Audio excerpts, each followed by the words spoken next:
तो हमने जैसे पिछले लेक्चर में Gauss Jacobi Gauss Seidel methods उनकी कन्वर्जेंस वगैरह डिस्कस किया था।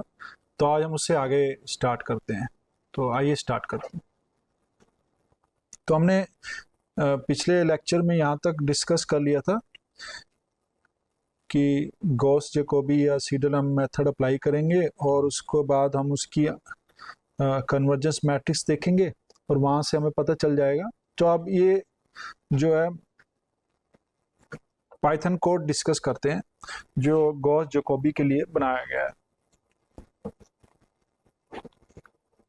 तो देखिए गॉस जैकोबी मेथड्स। तो इसमें क्या हो रहा है, नमपाई और मैटप्लॉट हम यूज कर रहे हैं। ठीक है, तो हमने जो टॉलरेंस है वो जो हमारी e⁻⁻6 लिया है, इसको मैं कन्वर्ट करके 0.5 e⁻⁻6 भी कर सकता हूँ। इटरेशन मैंने 100 मान लिया कि चलो 100 तक इसको ले लेते हैं मैक्सिमम। और उसके बाद हमने ये सारी चीज़ें अप्लाई करेंगे। तो हमने क्या किया, एक मैंने जो सब रूटीन है या एक फंक्शन है उसको मैंने डिफाइन कर दिया, डिफाइन गॉस जैकोबी। ठीक है, उसके अंदर हमने इनपुट क्या करेंगे, A matrix, B right hand side vector और x0 जो होगा वो इनिशियल स्टार्टिंग पॉइंट होगा और ये टॉलरेंस होगी, ये इटरेशन होगा। तो ये इटरेटिव मेथड है एक। ठीक है ना, n जो होगा वो लेंथ, जो b की लेंथ है उतने ही नंबर ऑफ वेरिएबल होते हैं, हमें पता है। ठीक है, x0 को कॉपी x और जो x न्यू है x np dot zeros like x and error. ठीक है, तो हर एक उस पे उसको जो वैल्यूज है हमने 0 से स्टार्ट कर दी है। अब क्या करना है, इसको हमने मैक्सिमम इटरेशन जो है वहां तक रेंज k की डिफाइन करनी है और हर एक इटरेशंस पे हमें एक सम को निकालना है। ये देखिए सम जो है वो राइट साइड वाला सम है। ओके, और ये x न्यू जो होगा वो क्या होगा, bi जो था minus sum divided by the diagonal elements. ये डायगोनल एलिमेंट्स हैं, तो इससे हमारे x न्यू मिलता जाएगा और उसको हम एरर जो है उसके नॉर्म निकाल लेंगे। तो हमने लीनियर अलजेब्रा का जो इनबिल्ट फंक्शन है नॉर्म, उसको यूज किया। तो x न्यू माइनस x जो हमारे पास आएगा, इन्फिनिटी नॉर्म हमने ले लिया उसको, तो उसकी फॉर्म में हमें एरर आ जाएगी और उस एरर को हम यहाँ पर लिखते जाएंगे। ठीक है, ऐसे ही हमारे पास इटरेशन, हर एक इटरेशन में प्रिंट होता जाएगा कि x न्यू क्या आया है, एरर क्या आई है। अगर एरर जो है टॉलरेंस से कम होगी तो हम ब्रेक करके सीधा बाहर आ जाएंगे इससे लूप से। अदरवाइज यहाँ पर हम जाएंगे और इसको न्यू को इसमें करेंगे और इस इटरेशन को हम अपडेट करते जाएंगे। अब रेट ऑफ कन्वर्जेंस जो है वो हमें पता है कि एरर रेट ऑफ कन्वर्जेंस, तो हमने जो मैट्रिक्स निकाली है, ठीक है, उसके बेस पे हम रेट ऑफ कन्वर्जेंस निकाल लेंगे। और यहाँ पर हमने एक मैट्रिक्स ले ली। तो जैसे मैंने एरे ले लिया एक np डॉट एरे, तो ये हमने एरे डिफाइन कर लिया, 4x4 मैट्रिक्स ले ली हमने। और जो ये है हमारा राइट हैंड साइड वेक्टर वो ये है। तो हमने मैट्रिक्स को इस तरीके से लिया है ताकि वो डायगोनल डोमिनेंट मैट्रिक्स हो। तो आप देखिए, जो अगर मैं यहाँ पर देखूं तो जो हमारा सिस्टम है वो ये होगा 10 और वो ग्रेटर देन है 1 + 2 3 से, फिर 11 नेक्स्ट डायगोनल, वो भी 4 से बड़ा है, फिर ये 10 ये रिमेनिंग एलिमेंट के सम से बड़ा है, 8 इज रिमेनिंग एलिमेंट के सम से बड़ा है। तो ये जो मैट्रिक्स हमने ली है ये डायगोनल डोमिनेंट मैट्रिक्स है। ठीक है, तो डायगोनल डोमिनेंट मैट्रिक्स ली और ये राइट हैंड साइड वेक्टर ले लिए। ठीक है, तो अब इसके बाद हमने इसको स्टार्ट करना है। x0 जो है वो जो इनिशियल गैस है वो हमें देना है। अब उसके बाद क्या होगा, हम इसको कॉल करेंगे गॉस जैकोबी को, वहां से हमें सोल्यूशन मिल जाएगा और एरर मिल जाएगी। ठीक है, और रेट ऑफ कन्वर्जेंस जो है वो यहाँ पर लिखेंगे हम, इसको हम ऐसे प्लॉट कर लेंगे। तो अब मैं इसको रन करता हूँ, तो मैंने इसको रन कर दिया। ठीक है, तो रन करने पे देखिए ये आ गया हमारा। अब फर्स्ट इटरेशन में x जो है वो ये आ गया 0.6 2.27, ठीक है, -1.1 और 1.87 और जो एरर है 2.27 है। ठीक है, 0 0 0 से स्टार्ट किया हमने। सेकंड इटरेशन यहाँ पर इम्प्रूव हुआ, एरर देखो जो 2 थी उससे रिड्यूस होकर यहाँ पहुंच गई, 1 के करीब आ गई, 0.1।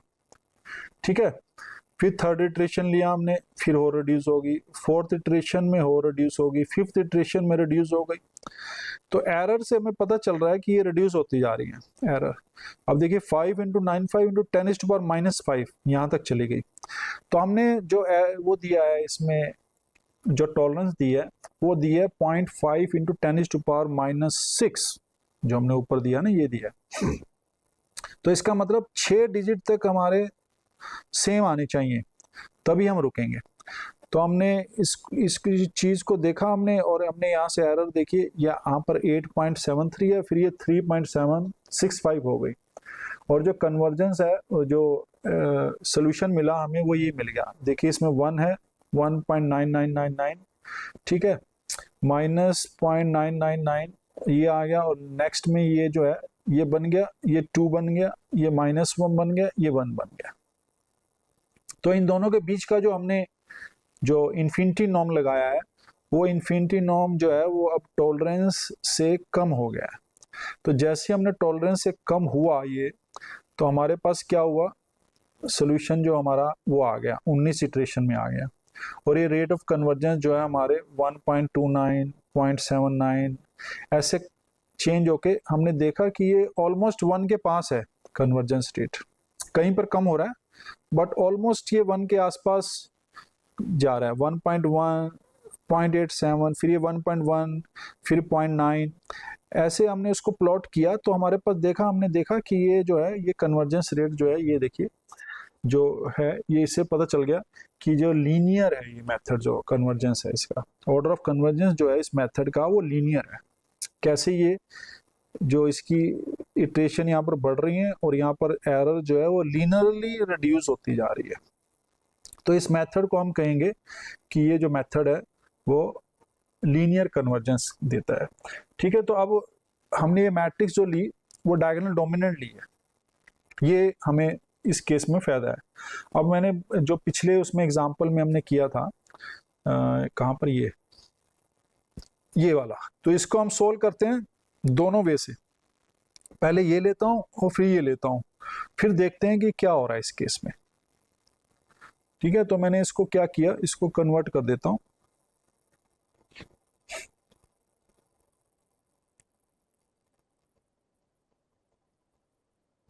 कंट्रोल सी, कंट्रोल वी, ठीक है, इसको मैं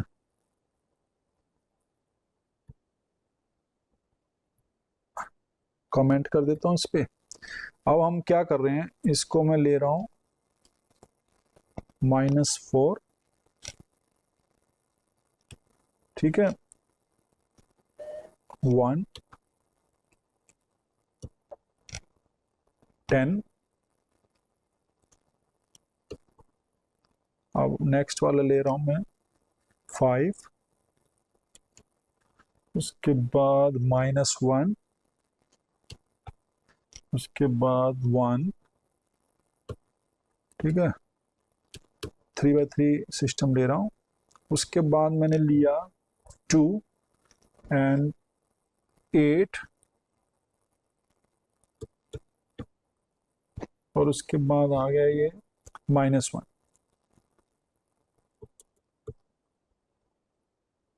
ठीक है, ये आ गया, और लास्ट वाले को मैंने डिलीट कर दिया।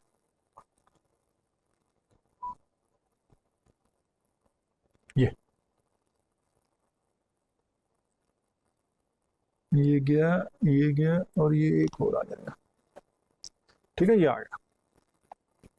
और राइट हैंड साइड वेक्टर जो है वो थे 21,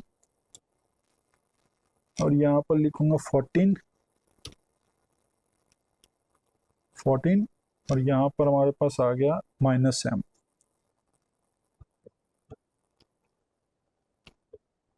ये आ गया। ठीक है, तो अब ये जो मैट्रिक्स है हमारी डायगोनल डोमिनेंट मैट्रिक्स नहीं है, इसको मैंने रन करता हूँ, देखता हूँ क्या आता है। तो अब देखिए ये एरर जो है बढ़ती जा रही है, आप देखिए यहाँ से पहले 14 एरर थी, फिर 122, 311, ऐसे एरर बढ़ती जा रही है और 100 इटरेशंस में एरर दे इंक्रीज होती रहेगी। ओके, तो इसमें क्या हुआ, 100 इटरेशन मैक्सिमम दे रखी थी, इसमें इतनी एरर बढ़ गई। तो इसमें क्या हुआ, ये मेथड हम क्या बोलेंगे, इस मेथड को हम बोलेंगे कि मेथड जो है कन्वर्ज नहीं किया, ये डाइवर्ज कर गया है इस केस में, क्योंकि जो गारंटी थी कन्वर्जेंस की वो तो हमने चेंज कर दी। ठीक है, तो जो मैट्रिक्स है वो हमने डायगोनल डोमिनेंट मैट्रिक्स ली नहीं, तो अगर हमने ली नहीं तो जो कन्वर्ज कर भी सकती है नहीं भी कर सकती। ठीक है, तो अब क्या होगा इस केस में, अब इसका मतलब क्या है कि अब इस मैट्रिक्स को मैं डायगोनल डोमिनेंट बनाने की कोशिश करता हूँ। तो मैंने जैसे हमने किया था उसको डायगोनल डोमिनेंट बना दिया था। कैसे बना दिया था, ऐसे इंटरस्वैप करके। तो हमने क्या किया, जो रोज हैं उसको स्वैपिंग कर दिया, तो 5 वाली यहाँ पर ले आए, 2 वाली यहाँ पर ले आए, -4 वाली यहाँ पर ले आए। ठीक है, तो हम यही काम इसमें करते हैं। तो मैं 5 वाली को 5 -1 1 यहाँ पर लिख दिया, उसके बाद 2 8 -1 2 8 -1, और जो ये है ये सबसे बड़ी वाली जो है वो यहाँ ले लेंगे, 5 -4 1 10, ये ले लिया, और ये भी चेंज हो जाएगा। तो ये आ गया 14, ये आ गया -7, और यहाँ पर आ गया 21, ये आ गया। ठीक है ना, तो ये हमने इसको मैट्रिक्स को अब डायगोनल डोमिनेंट बना दिया। देखिए अब देखते हैं, अब मैंने रन किया तो देखो सॉल्यूशन आ गया, 18 एरर्स के बाद ही वो कन्वर्जेंस आ गई और सॉल्यूशन आ गया 1 -1 3। तो उस केस में कन्वर्ज नहीं कर रही थी, यहाँ पर एक कन्वर्ज कर गई। और देखिए इसका कन्वर्जेंस जो है वो लीनियर होता है, तो जैसे जैसे एरर्स इटरेशंस बढ़ रही हैं एरर्स कम होती जा रही है। तो ये इस केस में हम कहेंगे कि हमारी जो मैट्रिक्स है वो डायगोनल डोमिनेंट थी, और बिकॉज कि ये हमारी एक सफिशिएंट कंडीशन है, तो इससे क्या हुआ, हमें सोल्यूशन मिल गया गॉस जैकोबी से। ठीक है ना, तो ये गॉस जैकोबी जो है इसने हमें सोल्यूशन दे दिया। यही काम जो है हम गॉस सीडल से भी कर सकते हैं। तो गॉस सीडल से करता हूं मैं इसको, ये गॉस सीडल निकाल लिया मैंने। ठीक है, तो गॉस सीडल में भी मैं इसको कन्वर्ट करता हूँ, 0.5 ले लेता हूँ। उसके बाद हम पहले तो हमने सेम मैट्रिक्स लिया था, तो अब इसको देखते हैं। तो ये कन्वर्जेंस आ गया, जो पिछले केस में हमारे पास 9 इटरेशन 19 में आ रहा था वो 9 इटरेशन में आ गई, और ये कन्वर्जेंस जो है इसका इसका भी लीनियर है। ठीक है ना, बट थोड़ा सा फास्ट है as compare to the Gauss Jacobi. तो ये 9 इटरेशन में ही हमारे पास सोल्यूशन आ गया। हमने कहा था कि गॉस जैकोबी और सीडल में ज्यादा डिफरेंस नहीं है, बस हमें पता है कि सीडल में क्या कर रहा है, वो अपडेटेड वैल्यूज को यूज कर रहा है। तो अपडेटेड वैल्यू यूज हो रही है, इसलिए हम वेरी इजीली जो है हमारे पास जो सोल्यूशन है वो मतलब इजी तो नहीं, मतलब फास्टर वे से वो हमें मिल रहा है। ठीक है, तो ये हमारे पास ऐसे ही हमारे पास ले लिया हमने, और इस केस में हमने देखा कि जो मैट्रिक्स है वो हमारी डायगोनल डोमिनेंट है, तो इसलिए हो गया ये। अब इसी को मैं देखता हूँ, चेक करता हूँ और ट्राई करता हूँ कि जो दूसरी मैट्रिक्स थी वो क्या बनी। अब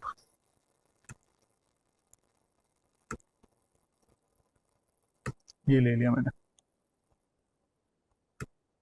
ठीक है, और यहां से मैं इसको कॉपी कर लेता हूं।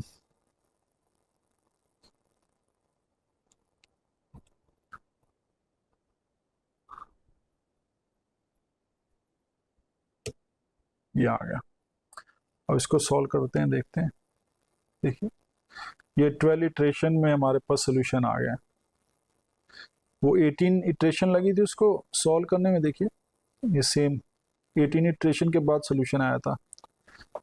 1 माइनस 1 3, और इसमें जो है 1 1 माइनस 1 3 जो है हमारे पास कहाँ पर है, एक सेकेंड, 2 बेसिकली, हाँ ये 2 है, 2 माइनस 1 3, 2 माइनस 1 3, 12 इटरेशंस में हमारे पास सोल्यूशन आ गया, और जो रेट ऑफ कन्वर्जेंस है, ऑर्डर ऑफ कन्वर्जेंस है, वो 1 के आसपास है इस केस में। ठीक है, और दोनों मतलब मेथड जो है वो लीनियर मेथड्स है, और ये डिपेंड करता है कि जो मैट्रिक्स है उसकी जो डिफरेंस है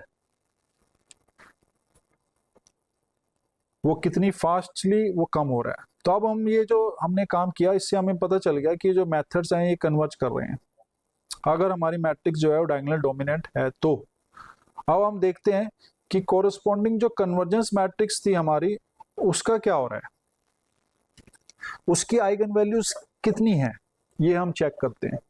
तो हमने एक कोड लिखा जो गॉस जैकोबी और गॉस सीडल का कन्वर्जेंस मैट्रिक्स पे बेस्ड है। तो हमने पहले मैट्रिक्स को डिकम्पोज कर दिया, जैसे हमने किया था एलडीयू की फॉर्म में। तो डी मिल गया diagonal elements, triangular matrix lower वाली और या अपर, तो हमने इसको कन्वर्ट कर लिया।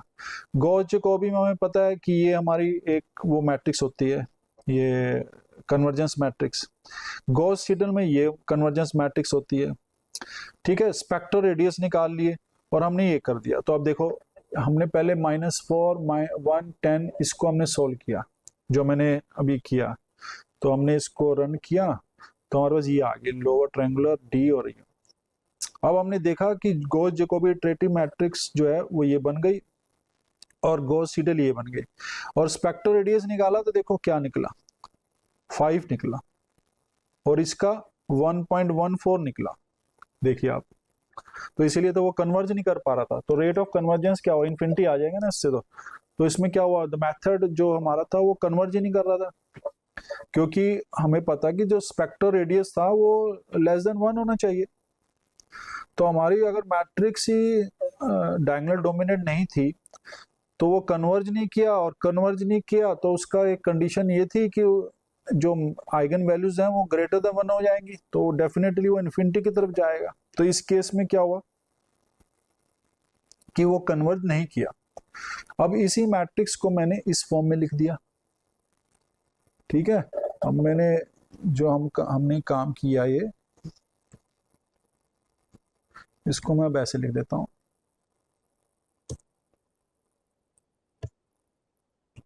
ये तो कमेंट किया हुआ था वो हटा दिया मैंने। राइट हैंड साइड वेक्टर का कोई यूज नहीं होता, तो हमने ये बना दिया। अब ये डायगोनल डोमिनेंट मैट्रिक्स है, इसको मैं देखता हूँ क्या होगा। देखो एल डी यू तो बन गई, गॉस जैकोबी मैट्रिक्स जो बन गई ये, और गॉस सीडल ये बन गई जो हमारी कन्वर्जेंस मैट्रिक है इटरेटिव।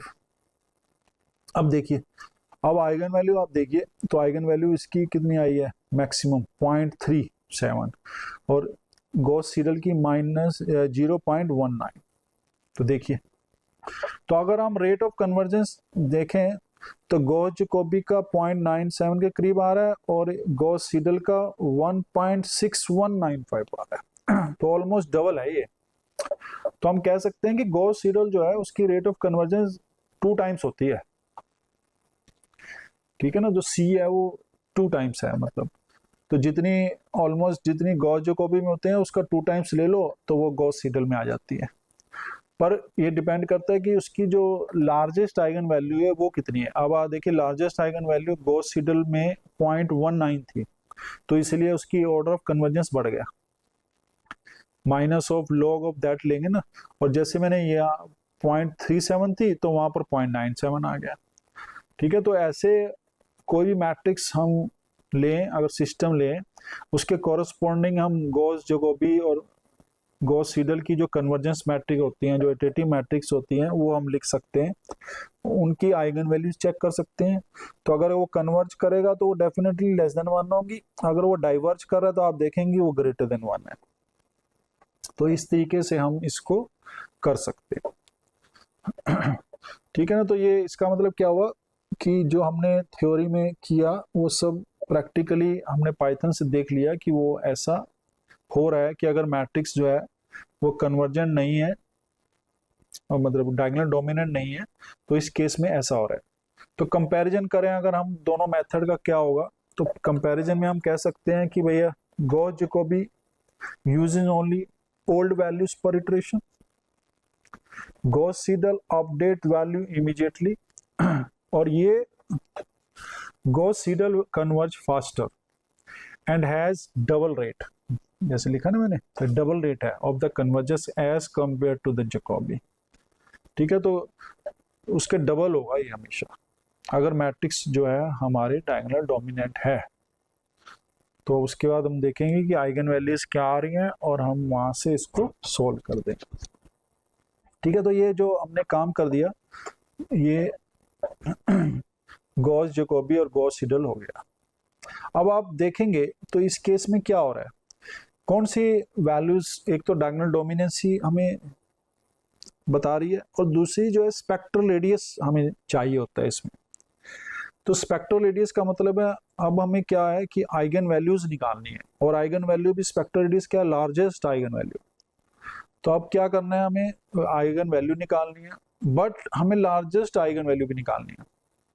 तो इसका मतलब एक मेथड हम डिस्कस करते हैं अब जो लार्जेस्ट आइगन वैल्यू देगा, और उसका नाम है पावर मेथड। ठीक है ना, तो पावर मेथड जो होता है ये क्या है, तो ये पावर मेथड क्या है, पावर मेथड और inverse power method are iterative techniques for finding eigen values and eigen vectors. तो ये जो हमें है,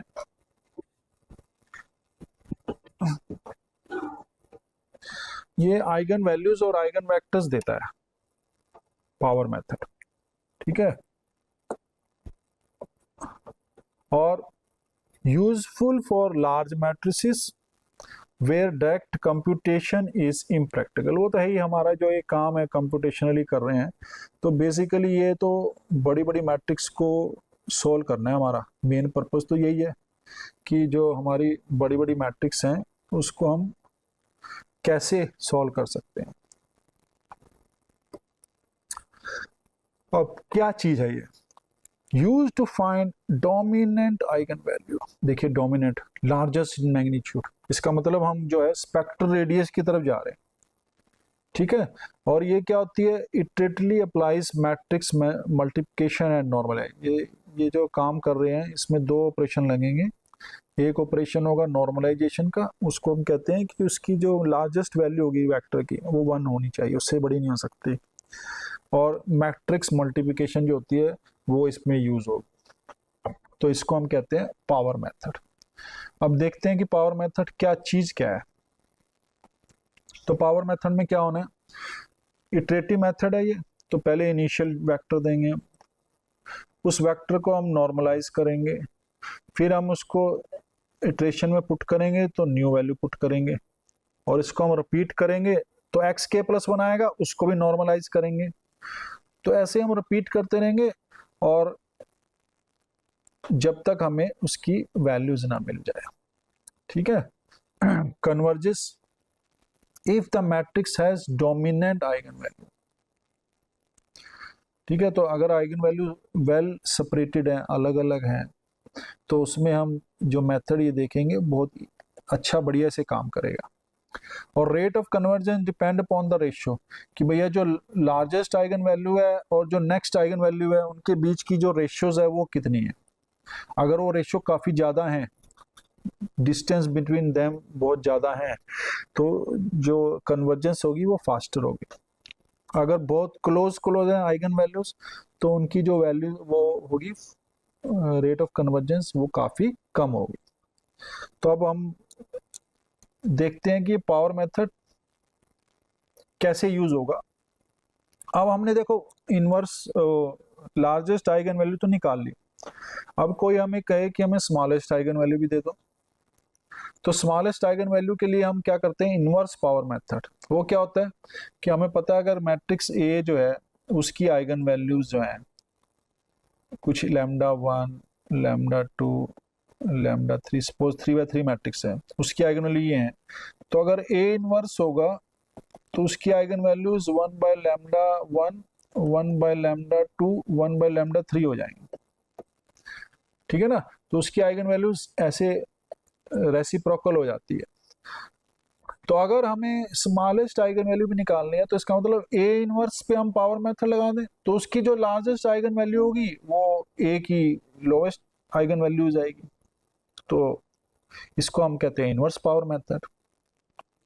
इनवर्स पावर मेथड जो है वो हम अलग ढंग से भी लगाते हैं। एक शिफ्टेड इनवर्स पावर मेथड होता है, shifted power inverse power method होता है। अब हमने देखो लार्जेस्ट तो निकाल ली और लोवेस्ट भी निकाल ली।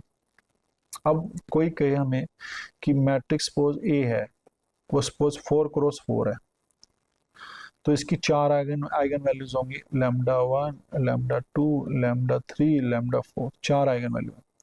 हमने पावर मेथड लगाया तो यहाँ से हमारे पास ये सपोज लार्जेस्ट थी, ये इसको मैं ऐसे लिखता हूँ, ये निकाल लिया मैंने, इनवर्स से मैंने ये निकाल लिया, तो दो तो निकल गए हमारे पास। अब कोई हमें कहे कि λ2 और λ3 भी निकालिए, ये कैसे निकालोगे आप? तो इसको हम कहते हैं कि how we can find out this जो आइगन वैल्यूज हैं। तो उसके लिए हम यूज करते हैं शिफ्टेड इनवर्स पावर मेथड। तो शिफ्टेड क्या होता है, हमने सपोज λ2 के पास पहुंचना है, तो हम क्या करेंगे, अपनी मैट्रिक्स को, हमें पता नहीं है कि λ2 λ3 क्या है, ये हमें कुछ नहीं पता, बस हमें ये पता चल गया कि हमारी जो आइगन वैल्यूज हैं वो λ1 और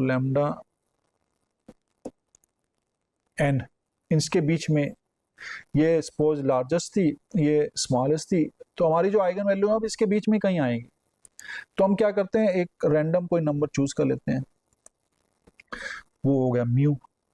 उस म्यू को a माइनस म्यू लिख देता हूं मैं, तो a माइनस म्यू आई। तो हमें पता होता है कि अगर a माइनस म्यू आई है तो इसकी आइगन वैल्यूज भी सेम होती हैं जैसे a की होती हैं, और वो आइगन वैल्यूज बस शिफ्ट हो जाएंगी म्यू, और आइगन वेक्टर सेम हो जाएंगे। तो इसको हम ऐसे लिख देंगे, ठीक है।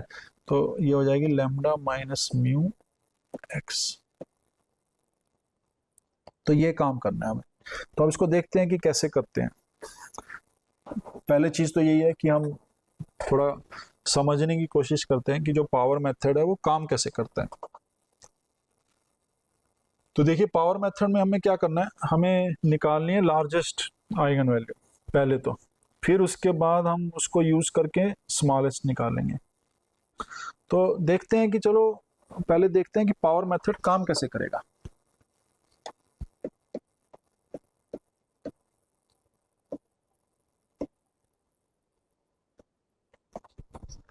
तो पावर मेथड में क्या है,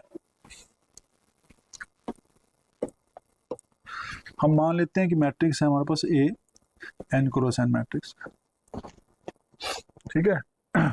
और ये मैट्रिक्स जो है इसकी n आइगन वैल्यूज है, वो रिपीट भी हो सकती है, बट हम मान के चलें कि n आइगन वैल्यूज है। और सपोज आइगन वैल्यूज को हमने ऐसे लिख दिया, λ1 λ2 λ3 λn, ऐसे।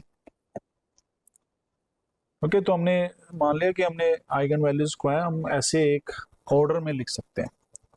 ये आइगन वैल्यूज हैं ए की, तो n आइगन वैल्यूज मिलेंगी हमें, ठीक है। तो ये क्या हो रहा है कि अब हमारा क्या प्रोसीजर क्या करना है। तो हम मान के चल रहे हैं कि जो हमारी मैट्रिक्स ए है, लेट जो मैट्रिक्स ए है वो n क्रॉस n, उसके n linearly independent eigen vectors हैं, ठीक है। आइगन वेक्टर्स जो है लीनियरली इंडिपेंडेंट है, कुछ रिपीट भी हो सकती हैं, बट उसके हमारे आइगन वेक्टर्स अगर यहाँ पर देखें कोई वैल्यू अगर रिपीट भी हो रही है, ठीक है, तो इक्वलिटी साइन आ जाएगा कहीं पर अगर रिपीट हो रही है। तो हम बट ये पक्का है कि हमारे कोरस्पॉन्डिंग जो है हमारे पास L linearly independent eigen vector मिल रहे हैं। इसका मतलब जो मैट्रिक्स है वो डायगोनलाइजेबल है बेसिकली, उसमें N linearly independent eigen vector मिल रहे हैं। तो हम ये आइगन वेक्टर मान लेते हैं कि let the eigen value vectors are v1 v2 v n. ठीक है ना, ये सारे आइगन वेक्टर जो है आर एन में बिलोंग करेंगे। अब क्या करते हैं हमने क्या करना है, हमारा पर्पज है ये A X is equal to lambda X, इसको सॉल्व करना और लैम्डा को फाइंड आउट करना। तो मैं इसको नाम देता हूँ 1। ठीक है, तो अब इसके लिए हम क्या करेंगे, लेट कोई मैंने वेक्टर चूज किया v belongs to R N, मतलब सॉल्यूशंस जो x है, x भी आर एन में बिलोंग करता है हमें पता है। तो हमने कोई वेक्टर v चूज कर लिया आर एन में, तो v को हम ऐसे लिख सकता हूं मैं, v can be written as c1 v1 plus c2 v2 cn vn, क्योंकि बेसिस होंगे आर एन के, तो उसको हम यूनिकली रिप्रेजेंट कर सकते हैं। जो c1 c2 cn है वो यूनिक होंगे इस केस में। अब मैं क्या करता हूँ, a ऑफ v लगाता हूँ, तो अगर a ऑफ v करता हूँ तो ये आ जाएगा c of v1 c2 a of v2 cn a of vn। अब vn क्या है, v1 क्या है, आइगन वैल्यू है, तो इसका मतलब क्या हुआ, इसको मैं ऐसे लिख सकता हूँ c1 lambda 1 v1 plus c2 lambda 2 v2 cn lambda n vn, ये आ जाएगा। ठीक है, अब मैं क्या करता हूं, ये जो है इसमें से लैम्डा 1 को मैं कॉमन निकाल लेता हूं, तो ये बन गया c1 v1 plus c2 lambda 2 over lambda 1 v2 cn lambda n over lambda 1 vn, ये आ गया हमारे पास। अब मैं क्या करता हूं, फिर मैं अप्लाई कर देता हूं a से, तो ये आप देखोगे तो ये आ जाएगा लैम्डा 1 का स्क्वायर हो जाएगा, अंदर आ जाएगा c1 v1 c2 लैम्डा 2 और लैम्डा 1 का स्क्वायर v2। सेम वे से हमने अप्लाई किया, कोई हमने ज्यादा उसमें वो नहीं किया, हमने उसको जस्ट अप्लाई कर दिया 2, ये आ गया। ठीक है, ऐसे ही मैं चलता जाता हूं, तो मैं कोई सपोज लिखता हूं ए के वी, वो क्या होगा लैम्डा 1 के c1 v1 plus c2 lambda 2 over lambda 1 के v2 cn lambda n over lambda 1 की पावर के vn, ये आ जाएगा हमारे पास। ठीक है, तो ऐसे ही हम चलते जाएंगे। अगर हम इस केस में देखें, अब देखिए लैम्डा जो था वो मैग्नीट्यूड में बड़ा है, ठीक है, वो हो सकता है नेगेटिव हो पॉजिटिव हो, और मैग्नीट्यूड में बड़ा है। तो अगर मैग्नीट्यूड में बड़ा है ये, तो अगर मैं यहां पर लिखूं if k tends to infinity, क्योंकि आइगन वो हमारी इटरेशन बढ़ती जा रही है, तो जैसे जैसे इटरेशन बढ़ेंगी वो क्या होगा इस केस में, जैसे k इंफिनिटी की तरफ जा रहा है, तो ये क्वांटिटी का क्या होगा, इस क्वांटिटी का क्या होगा। अब लैम्डा 1 जो है अगर देखा है मैग्नीट्यूड में लैम्डा 2 से ही बड़ा है, लैम्डा 3 से ही बड़ा है, तो ये जो क्वांटिटीज हैं लैम्डा 2 और लैम्डा 1 ये लेस देन 1 है। ठीक है ना, अगर चलो पॉजिटिव में ले लेता हूँ, मैग्नीट्यूड ले लेता हूँ, अब इनकी पावर लेते जाएंगे तो और छोटी होती जाएंगी। तो अगर देखा जाए, अगर मैं इसकी तरफ घूमूं, तो अगर हम देखें तो limit k tends to infinity, अगर मैं देखूं तो ये क्या होगा इस केस में, अगर k टेंड्स टू इंफिनिटी है, तो ये जो क्वांटिटी है ये किसको कन्वर्ट करेगी, इसको, ये मिलेगा हमें। ठीक है ना, ये सब तो बहुत स्मॉल हो जाएंगे, तो for the large k it will converge to this value. ठीक है, तो अगर हम ये मान के चलें v, तो ये क्या होगा, ये हमें लैम्डा 1 के, क्योंकि k ये भी कम होता जा रहा है, c1 v1 इसकी तरफ कन्वर्ज करेगा। अगर ये क्वांटिटी बहुत छोटी भी हो गई, ये सब तो जीरो हो जाएंगी, बस यही बचेगा हमारे पास। तो ये इसकी तरफ जा रहा है, ठीक है। तो अब ये इसकी तरफ जा रहा है। अब देखिए ये तो एक लैम्डा वन तो एक स्केलर है जो आइगन वैल्यू है, और ये वेक्टर है। तो हम अब हमें ये देखना है कि ये आइगन वैल्यू कैसे निकलेगी। अब लैम्डा वन तो आइगन वैल्यू है पक्का। तो अब हम देखते हैं क्या करेंगे हम। मैं इसको देखने की कोशिश करता हूँ। Limit k tends to infinity a k v divided by a k minus 1v and limit k tends to infinity तो हमने लिखी दी है, ये आ गया। अब इसका देखते हैं रेशो का।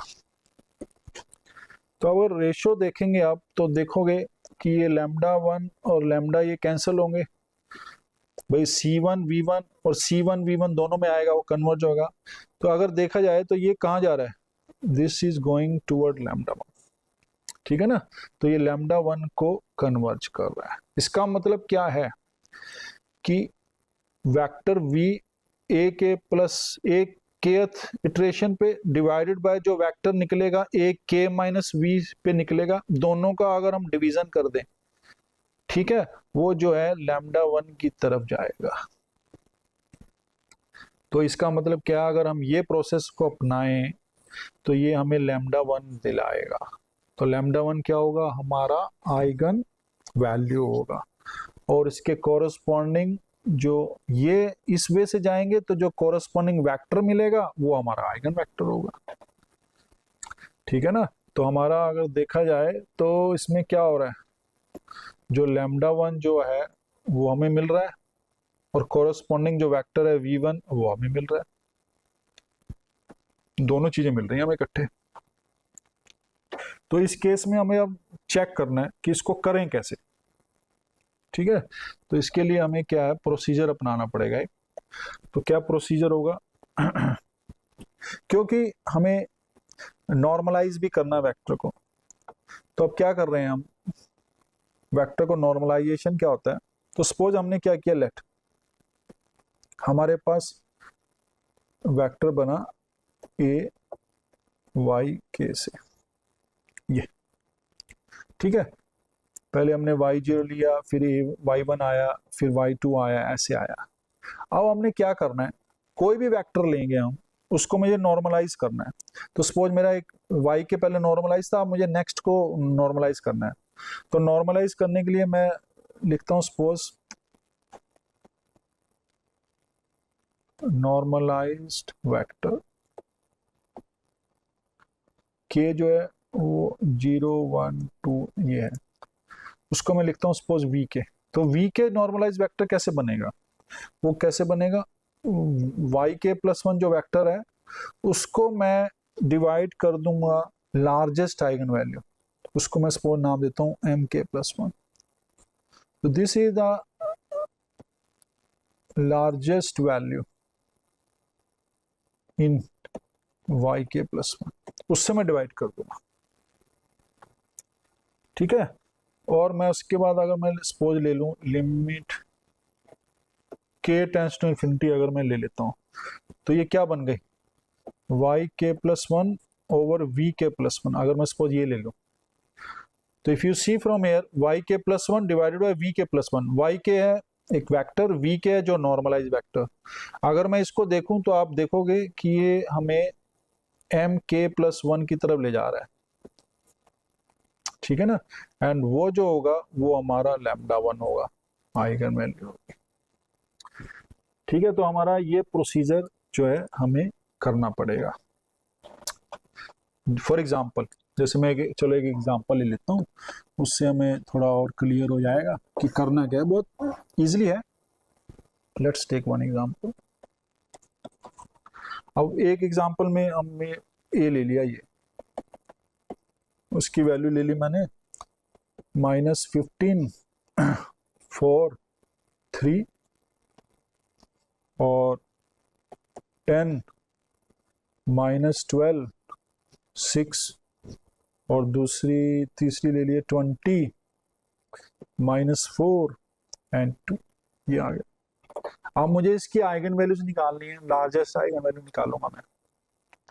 तो अब पावर मेथड लगाना है, ठीक है। तो पावर मेथड में क्या करूंगा, लेट इनिशियल गैस ले लेता हूँ। तो इनिशियल गैस ले लिया मैंने कि let we start with the initial guess जो है हमारे पास, वो ले लिया मैंने 1 1 1। मतलब ये जो 1 1 है ये हमने मान लिया कि आइगन वेक्टर है इनिशियली, इसकी लार्जेस्ट आइगन वैल्यू 1 है, तो ये नॉर्मलाइज्ड है।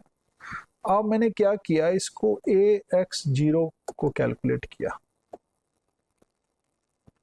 तो यहाँ पर हम A लगाएंगे, -15 4 3 10 -12 6 20 -4 2 1 1 1, ये आ गया हमारे पास।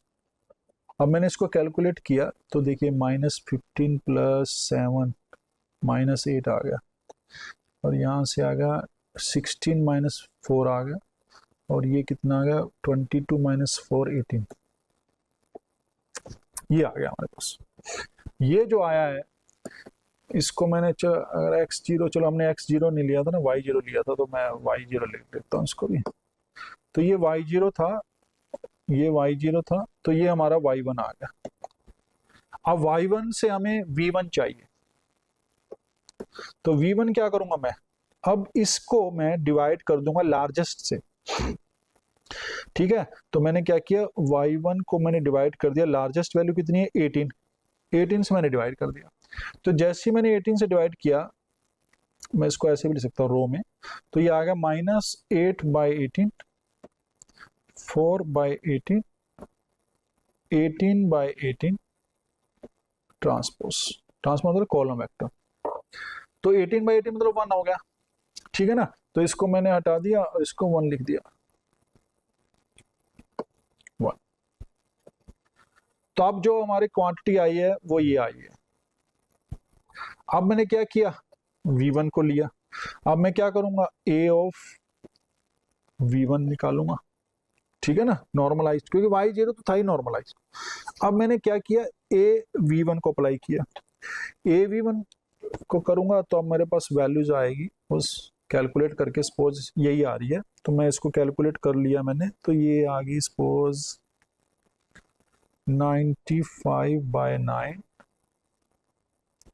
-10/9 -70/9, ये आ गया हमारे पास क्वांटिटी। अब ये जो आया हमारे पास, ये y2 आया। अब मैंने यहां से v2 निकालना है, तो v2 क्या था, y2 divided by the largest element. Largest element इसमें है 95 ही है, 95/9, इससे मैंने डिवाइड कर दिया। जो हमारे पास नया वेक्टर आ गया वो ये आ गया, 1 -2/19 -14/19 ट्रांसपोज, ये वेक्टर आ गया v2, ठीक है। तो अब मैं ऐसे ही चलता जाऊंगा, v2 फिर v3 फिर v4 v5, उसके बाद हम चेक करते जाएंगे कि जब हमारी जो वैल्यूज हैं ये, हमें अब रुकना कैसे है, इसको रोकना कैसे है।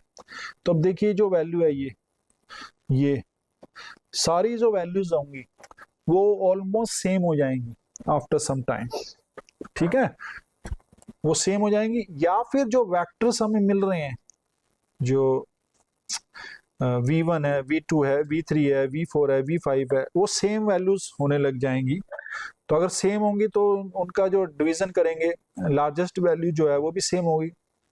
तो हमें तब तक चलते जाना है, और उसके बाद जब ऐसा होगा तो हम कहेंगे कि जो ये डिवाइजर था, जो लार्जेस्ट आइगन वैल्यू थी, ये हमारी आइगन वैल्यू बन जाएगी, और जो ये वेक्टर्स बन रहा है हमारे पास वो आइगन वेक्टर बन जाएगा। क्योंकि यही काम तो करा था हमने, देखो ये उसको डिवाइड करेंगे हम, y(k+1) को हम डिवाइड कर देंगे v(k+1) से, तो हमारे पास जो वैल्यूज आती जाएंगी वो λ1 की तरफ कन्वर्ज करती जाएंगी, और जो कोरस्पॉन्डिंग वेक्टर होगा वो आइगन वेक्टर बन जाएगा, ठीक है। तो इस तरीके से हम इसको करते जाएंगे, तो ये हम कोड की हेल्प से हम कर देंगे, ठीक है। तो अब ये तो हो गया हमारे पास। अब सपोज हमें कोई कहे कि इसकी स्मॉलेस्ट आइगन वैल्यू भी निकाली है इसी प्रॉब्लम की, जैसे ये है तो इसकी स्मॉलेस्ट आइगन वैल्यू हमें निकालनी है, तो ये तो पावर मेथड लगा दिया हमने। अब मैं क्या करता हूँ, स्मॉलेस्ट आइगन वैल्यू निकालता हूँ, तो मैं उसको कहता हूँ inverse power method. Power method तो है पर वो ए इनवर्स पे लग रहा है, क्यों? क्योंकि अब देखो अब क्या हो रहा है, हमारे पास आइगन वैल्यू है A X is equal to lambda X, ठीक है। लैम्डा क्या है, इसकी आइगन वैल्यू है। हमने मान लिया कि जो लैम्डा है वो नॉन जीरो है, ठीक है। इसका मतलब जो मैट्रिक्स ए है वो नॉन सिंगुलर है। अगर नॉन सिंगुलर है तो उसकी सारी आइगन वैल्यू जो होंगी वो नॉन जीरो होंगी। अब मैं क्या करता हूँ, अगर नॉन सिंगुलर है तो सपोज उसका इन्वर्स एग्जिस्ट करेगा, तो इन्वर्स एग्जिस्ट करेगा तो मैं इसको ऐसे लिख सकता हूँ, देखिए A inverse A X is equal to lambda A inverse X where A inverse exists. यहाँ से मिल गया हमारे पास, अगर देखा जाए तो क्या बन गया, ये तो आई हो गया, ये लैम्डा मैं इधर ले लेता हूँ, तो मैं इसको मैं ऐसे लिख दिया ए इनवर्स एक्स। तो इससे क्या पता चला कि जो 1/λ है वो ए इनवर्स की आइगन वैल्यू बन गई, ठीक है। तो जो आइगन वैल्यूज लैम्डा ए की थी, 1/λ जो है वो उस आइगन वैल्यू बन गई ए इनवर्स की, और आइगन वेक्टर इस केस में सेम रहा। तो हमने क्या किया, अगर हमें लार्जेस्ट आइगन वैल्यू मिल गई है तो अब हमें लोवेस्ट भी मिल जानी चाहिए। तो हम क्या करेंगे, ए इनवर्स को यूज करेंगे और उसकी लार्जेस्ट आइगन वैल्यू निकालेंगे, तो उसकी जो लार्जेस्ट होगी वो ये ए की मिनिमम बन जाएगी, तो वहां से हम मिनिमम वैल्यू मिल जाएगा, ठीक है ना। तो ये जो इस केस में हमारे पास मिनिमम वैल्यू आ जाएगी। तो जैसे ही हमें पता चला कि इसकी लार्जेस्ट वैल्यू भी आ गई और मिनिमम भी आ गई, तो अब हम क्या करेंगे, उसके बीच की वैल्यू निकालनी है हमें। तो हमें देखो, अब अगर सपोज हमारे पास 3x3 मैट्रिक्स थी, ए 3x3 थी, तो हमारे उसके पास जो λ1 लार्जेस्ट भी आ गई और λ3 लोवेस्ट भी आ गई सपोज। अब हमें पता चल गया कि इसके बीच में कहीं पर हमें आइगन वैल्यू चाहिए, तो मैं क्या करूंगा, अब ए माइनस सम नंबर ले लिया मैंने इनके बीच में ना, कुछ नंबर ले लिया म्यू, तो म्यू आई, ये देखा मैंने क्या हुआ, ठीक है। तो ए माइनस म्यू आई एक्स, इसको मैं ऐसे लिख सकता हूं लैम्डा माइनस म्यू एक्स, ठीक है ना। जस्ट जो मैट्रिक्स में हम ऐसे कर सकते हैं, वेयर लैम्डा माइनस म्यू जो है वो क्या है, ए माइनस म्यू की आइगन वैल्यू है। तो अगर हमारी कोई आइगन वैल्यू बहुत म्यू के आसपास होगी तो उस केस में क्या होगा, ये वैल्यू जो है ये क्वांटिटी स्मॉल हो जाएगी, ये स्मॉल हो जाएगी, ठीक है ना। और ये जो वैल्यूज है, ये जो मैट्रिक्स है, ये हमें एक न्यू मैट्रिक्स बन जाएगी जिसकी eigen value lambda minus mu है, ठीक है। और अगर लैम्डा और म्यू आपस में बहुत आसपास हैं तो ये वैल्यू जो है वो काफ़ी छोटी हो जाएगी। और अगर छोटी वैल्यू है तो अगर हमें उसको निकालना है तो हम क्या करेंगे, ए माइनस म्यू आई के इनवर्स पे हम पावर मेथड लगाएंगे, ठीक है। और पावर मेथड लगा के हमें यहाँ से लोवेस्ट आइगन वैल्यू निकलेगी, वहां से वो लार्जेस्ट बन जाएगी, उसमें से हम म्यू को माइनस कर देंगे तो हमारे पास जो बीच की आइगन वैल्यू है वो भी आ जाएगी। तो इसको हम कहते हैं शिफ्टेड इनवर्स जो मेथड है वो है, ठीक है। तो ये जो वैल्यूज है इस ऐसे हम उसको फाइंड आउट कर सकते हैं। तो अब जैसे एक मैं एग्जांपल ले लेता हूँ, फिर हम इसको उससे करेंगे। तो इसको मैंने एक सेकेंड, इसका कोड भी है पावर मेथड का, पावर मेथड,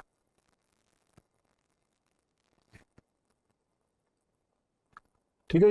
ये कोड है इसका। तो पावर मेथड और इनवर्स पावर मेथड, तो हम देखते हैं कोई हम प्रोग्राम इसमें देखते हैं। तो हमने क्या किया, पाई हमने किया, ठीक है।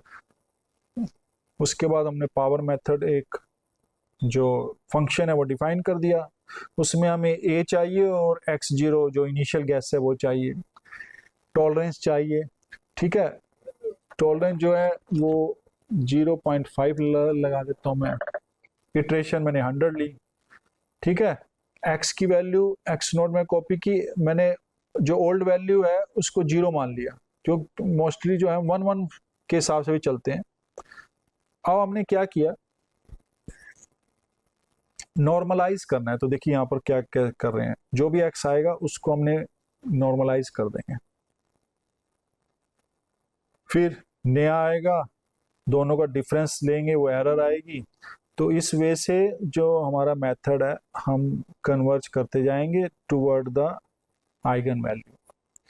ये हमारा इनवर्स पावर मेथड है। ये हमें क्या देगा, ये हमें मिनिमम आइगन वैल्यू देगा, ठीक है।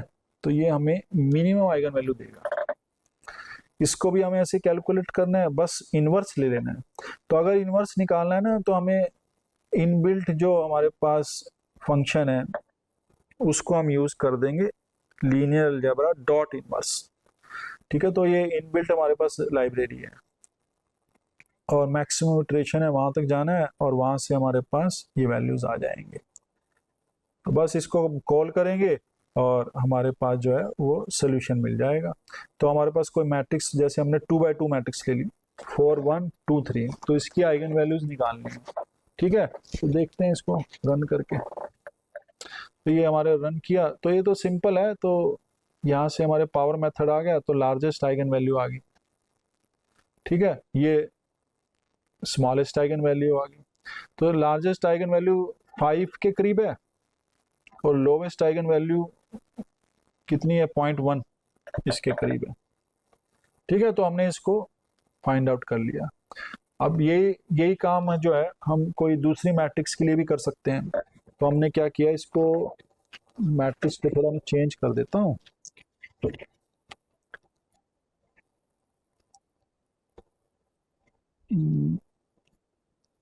ये आ गया। यहाँ पर मैं क्या करता हूँ, ए को मैं ले लेता हूँ जो को भी हमने लिया था, ये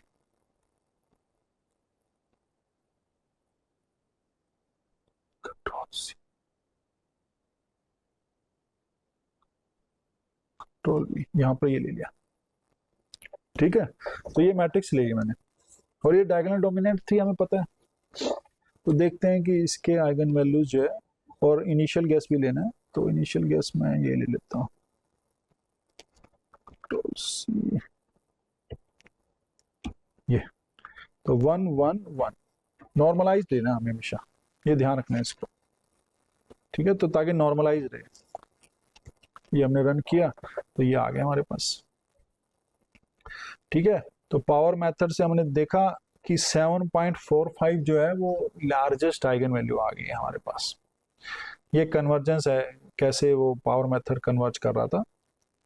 उसके बाद जो स्मॉलेस्ट आइगन वैल्यू है वो ये आ गई है 0.14285। तो इससे हमें लार्जेस्ट मिल गया और इससे हमें स्मॉलेस्ट मिल गया, ठीक है। तो अब हमें पता चल गया कि ये जो है 0.1 और 7 के बीच में कोई वैल्यूज है। तो हम क्या है, अब इसको जो शिफ्टेड है, शिफ्टेड की हेल्प से हम इसको सॉल्व कर सकते हैं। तो शिफ्टेड में हमने क्या करना है कि जो वैल्यूज हैं इसको हमने कुछ वैल्यू से शिफ्ट कर देता हूँ। तो अब देखो, अब यही जो वैल्यूज आ रही हैं, मैं सपोज यहाँ पर लिखता हूँ 5 -1 1, ये थी ना वैल्यू हमारे पास 5 -1 1। उसी को आप देखते हैं कि क्या करना है। तो मैं ये ठीक है। तो ये वैल्यूज थी 5 -1 1, ये जो मैट्रिक्स थी हमारे पास, 2 8 -1 -4 1 10। ठीक है, तो मैं देखता हूँ कि जो दूसरी वैल्यूज हैं वो कैसे कैलकुलेट कर, जो बीच की आइगन वैल्यूज है। तो ये तो हमें पता नहीं कि उसकी वैल्यू क्या हो सकती है, उसकी वैल्यू 7 भी हो सकती है और उसकी वैल्यू जस्ट 0.19 से थोड़ी सी बड़ी भी हो सकती है, तो हमें पता नहीं है कुछ। मैं तो just for the time being मैं इसको शिफ्ट कर देता हूँ और मैं लिख देता हूँ, ये ए थी ना हमारी, तो मैं सपोज ए -4i लिख देता हूँ।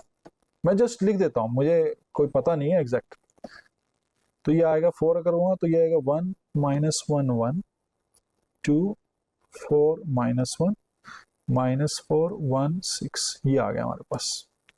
ठीक है, तो मैंने मैट्रिक्स को चेंज कर दिया, 1 -1 1। तो अब देखते हैं क्या आता है। तो इसको मैंने कर दूंगा 1 1 -1 1, ये जो आ गया, ये आ गया 4 और ये आ गया 6। देखिए ये आ गया। अब देखते हैं इसको सोल्व करते हैं तो क्या आया। ओ यहाँ से हमारे पास वो ये आ गया। अब हमने इसको रन किया तो देखिए वैल्यू आ गई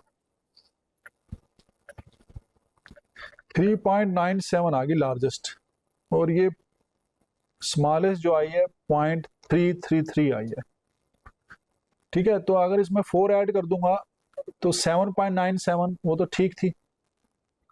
इसमें मैं 4 ऐड कर दूंगा, मतलब क्योंकि हमने -4 किया है, ठीक है ना, तो प्लस माइनस करेंगे तो 4 ऐड कर दूंगा मैं इसमें, तो आप देखेंगे तो वैल्यू जो आएगी वो 4.33 आ गई है। तो इसका मतलब जो बीच की आइगन वैल्यू है वो 4.33 है। ठीक है ना, with the help of this one. ये क्यों? क्योंकि भाई हमने देख लिया अब कि लैम्डा -4 जो है वो हमारे पास इतनी वैल्यू आ गई। लैम्डा -4 था वो ये आया, यहाँ से आया ये 3.97 एंड 0.3, ये लिख लेते हैं 3.97 एंड 0.3, ये वैल्यूज आई। तो लैम्डा कितना होगा? 4 + 3.97 4 + 0.3, तो इसका मतलब क्या हुआ लैम्डा? ठीक है, 7.97 तो आ ही रहा था और ये 4.3 भी आ गया हमारे पास, तो ये वैल्यूज आ गई। ठीक है ना, 4.3। तो अगर आप देखेंगे तो उस केस में हमारे पास पहले 0.1 आ रही थी, अब ये वो आ गई है। तो इसके बीच की वैल्यू जो है वो हमें निकल गई। अब तो कोई प्रॉब्लम ही नहीं है बस। अब तो मैं इसको 4 ऐड कर दूंगा सब में, वापिस उस पर चला जाता हूँ सपोज 10 पे, और इसको सोल्व किया तो देखो ये आया। तो थोड़ा सा एक्चुअली ये इटरेटिव मेथड्स हैं। तो 7.45 0.128 और बीच की जो वैल्यूज आ गई वो 4.3 आ गई। तो ऐसे हम आइगन वैल्यूज जो है वो निकाल लेते हैं। तो इनके बीच की जो आइगन वैल्यूज हैं वो भी हम इनवर्स पावर मेथड से निकाल सकते हैं। ठीक है, तो ये जो है, तो इससे हमने क्या हुआ, सारी वैल्यूज जो है हमारी फाइंड आउट होगी। तो रिमार्क अगर हम लिखें पावर मेथड में तो रिमार्क क्या है? रिमार्क पहला तो है कि एफिशिएंट है for dominate eigen value. Inverse power method useful for smallest और टारगेटेड आइगन वैल्यू। टारगेटेड मतलब जो हमें पता है कि इसकी जो आइगन वैल्यूज है वो आसपास, इसके कहीं आसपास आ रही है।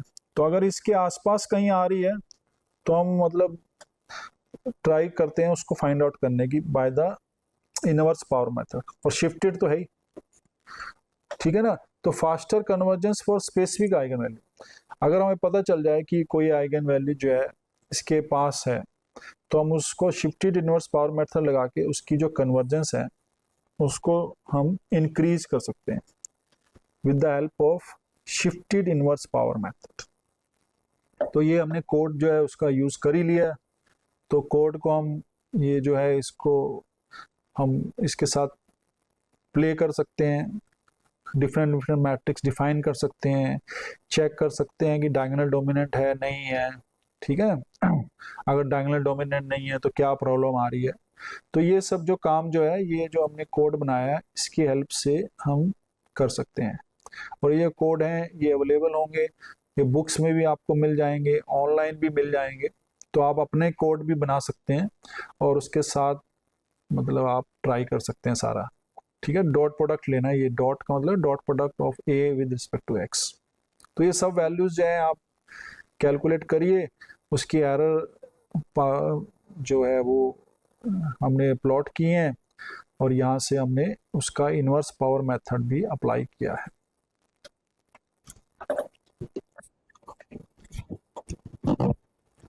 तो ये करने के बाद तो आज हमने देखा कि हमारे लिए जो इम्पोर्टेंट होता है स्पेक्टर रेडियस, जैसे हमने गॉस सीडल और जैकोबी में देखा, तो काफ़ी यूज़फुल होता है। तो लार्जेस्ट आइगन वैल्यू निकालने के लिए फिर हमने पावर मेथड डिस्कस कर लिया, इन्वर्स पावर मेथड डिस्कस कर लिया, shifted inverse power method discuss कर लिया। तो अब हम इनकी पावर मेथड की हेल्प से हम सारी आइगन वैल्यूज निकाल सकते हैं मैट्रिक्स की। तो आई मैं आशा करता हूँ कि आपको आज का लेक्चर पसंद आया होगा, समझ आया होगा, और इसको देखने के लिए धन्यवाद। नमस्कार।